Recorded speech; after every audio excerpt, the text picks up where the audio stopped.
Welcome to This Explainer. Today, we're decoding the incredibly opaque financial engineering that dictates modern hospital operations and billing. Have you ever stared at a hospital bill and thought, there is absolutely no way a single pill costs this much? Or wondered how a vital community hospital can suddenly shut its doors despite charging a fortune for care?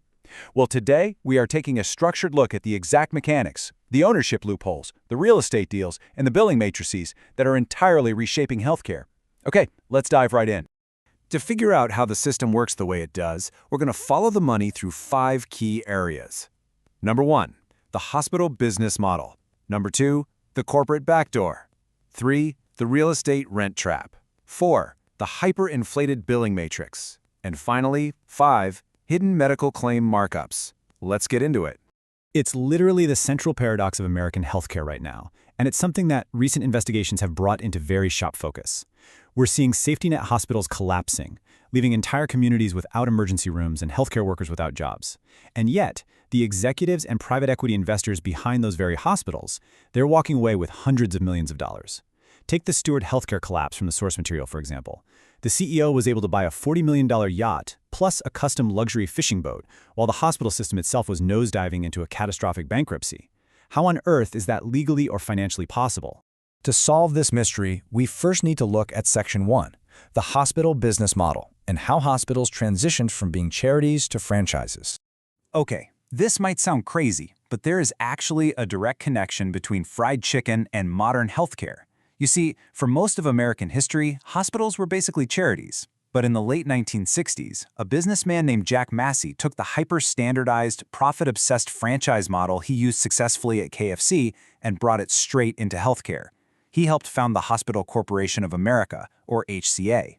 Massey realized something huge. If you apply rigorous business discipline, standardize operations, expand aggressively, and focus on high-margin procedures while cutting the money losers, you could generate massive returns.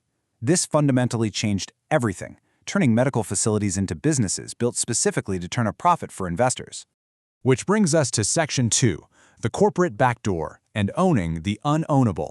Now, if hospitals are these highly lucrative businesses, it makes total sense that Wall Street and private equity would want to buy them up. But they hit a massive legal brick wall called CPOM, which stands for the Corporate Practice of Medicine.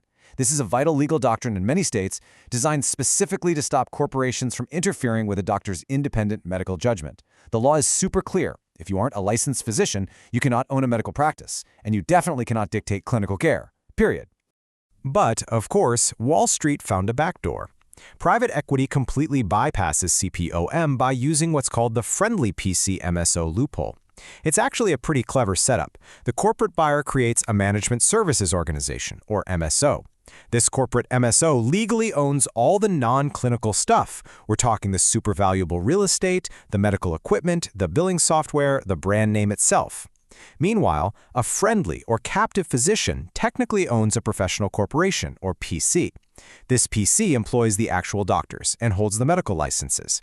So on paper, it looks completely compliant with CPOM laws because a doctor technically owns the clinical side.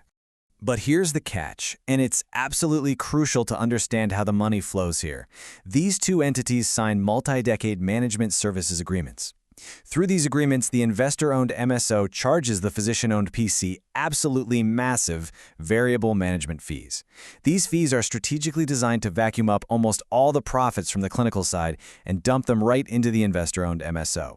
Because the MSO completely controls the billing, the staff, and the physical space, they effectively siphon wealth straight from patient care directly to Wall Street, totally sidestepping the protective intent of the CPOM laws.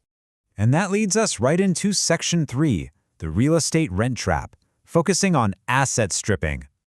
Okay, so once a private equity firm takes over using that MSO setup, their number one priority is generating rapid cash dividends for their investors. Their fastest way to do that? A sale-leaseback. As financial journalist Bethany McLean points out, they take the physical hospital buildings and the land they sit on and sell them off to specialized real estate investment trusts, or REITs. The private equity firm takes that mountain of cash from the sale and pays themselves massive dividends. But here's the kicker. The hospital is now forced to rent its own facilities back from the REIT. This saddles the healthcare facility with enormous, non-negotiable monthly rent bills that are locked in for decades. This isn't just theory, by the way. This exact financial engineering was a major driver in the catastrophic Steward Healthcare bankruptcy. Take a look at how this played out. In 2010, the private equity firm Cerberus acquired the chain. By 2016, they executed a sale-leaseback with Medical Properties Trust. Fast forward to 2021, and a $111 million dividend was paid out to the owners. But the hospitals themselves, they were absolutely bleeding cash just trying to pay the rent. So by 2024, Stewart filed for Chapter 11 bankruptcy, completely crushed under $6.6 billion in long-term rent debt. The outcome was devastating. Multiple safety net hospitals closed, thousands of healthcare workers lost their jobs, and communities lost critical access to care, all while the investors and executives had already extracted their billions. Let's move to Section 4, the hyper-inflated billing matrix, better known as the charge master. With the real estate sold off and these massive rent payments due, hospitals have to aggressively generate revenue at the ground level just to feed the investors. This revenue engine is driven by the charge master. You can think of the charge master as basically the manufacturer's suggested retail price, the MSRP, of healthcare. It is a highly complex internal database listing list prices for every single drug, supply, and service the hospital provides. But here's the crazy part. Research shows these list prices have no rational basis in actual operating costs whatsoever. They are highly inflated, totally arbitrary numbers that serve as a high-stakes starting point for extracting maximum payments during insurance negotiations. And tragically, they are often billed in full to uninsured or out-of-network patients, leading to severe financial distress. To really understand the scale of this inflation, we have to look at the operating cost-to-charge ratio, or CCR. This ratio simply measures the actual cost of delivering care compared to what the hospital initially bills for it.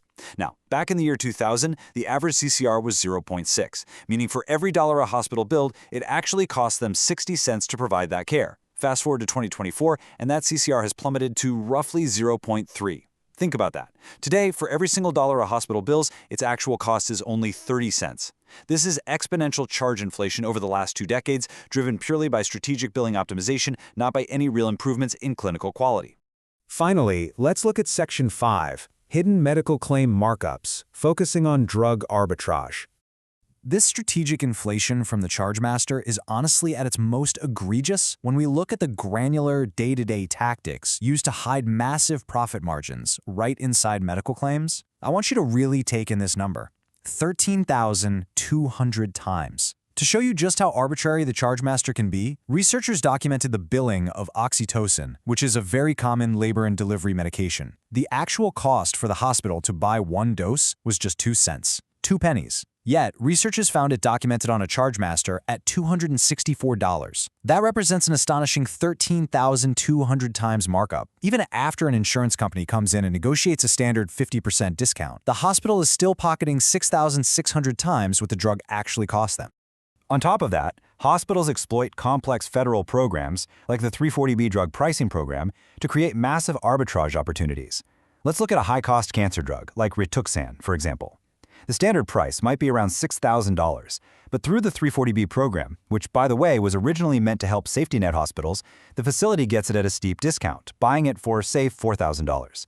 But then, using custom carve-out contracts and highly specific medical claim codes called J-codes, the hospital will turn around and bill commercial insurers $12,000 for that exact same drug. The hospital simply pockets that massive difference, achieving profit margins of 300% or more, all completely hidden within the facility's complex medical claims. So, when you step back and connect Wall Street financial engineering directly to the pain of receiving a massive medical bill, the structured cycle of wealth extraction becomes crystal clear.